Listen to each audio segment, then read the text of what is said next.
राजा राजा बनेरै राजतन्त्र भएरै आओस् कि राजा अरू कुनै राजनीतिक दलबाट आए पनि पुग्छ।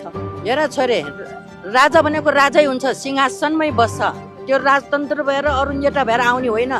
राजा भनेको सिंहासनको गद्दीमै बस्नुपर्छ। हाम्रो चाहना यही छ।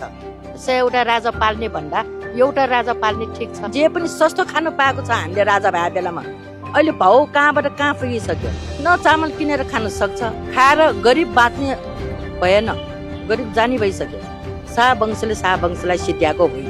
नेताहरूले थाहा हुनुपर्छ त्यत्रो आर्मी भित्र छ, अनि त्यो दाजो मारेपछि त्यो आर्मीले बाँकी राख्ला भाइलाई होइन। त्यो यो छोटो हो। राजा भनेको राजै हुन्छ नानी। जसले जे बनोस्, हाम्रो आफ्नो घरमा हाम्रो आमा बाउ नभएपछि के हुन्छ? अहिले देशमा त्यही भइरहेछ।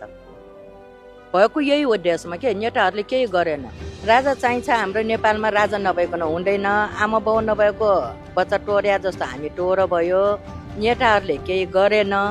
नेताहरूले केही गरेको भएदेखि यत्रो वर्ष भइसकिसकेको यत्रो जनता आउँदैन। अब के गर्ने? राजा नेताहरूले नगरेपछि त राजा माग गर्ने स्वाभाविकै भयो। मान्छे मारेर गाईको मासु खाएर आएकोहरू नेताहरू के गरेर खान्छ? देश के बनाउँछ? बनाउँदैन नानी। हाम्रो राजै चाहिन्छ।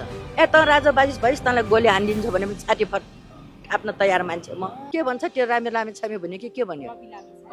त्यो गर्छु भनेर आएको होइन त? गर्न दिएन नि, नेताहरूले दिएन। त्यही उसलाई गर्न नदिएरै हामीलाई राजा चाहिएको हो के? राजाले बरु गर्न दिन्छ उसलाई। खाएको बिख पनि नखाएको बिख पनि नेताहरूले खेदै छ कि त्यसलाई। त्यस्तो गर्नु हुँदैन कसैलाई पनि। श्री 5 सरकारको जय होस्।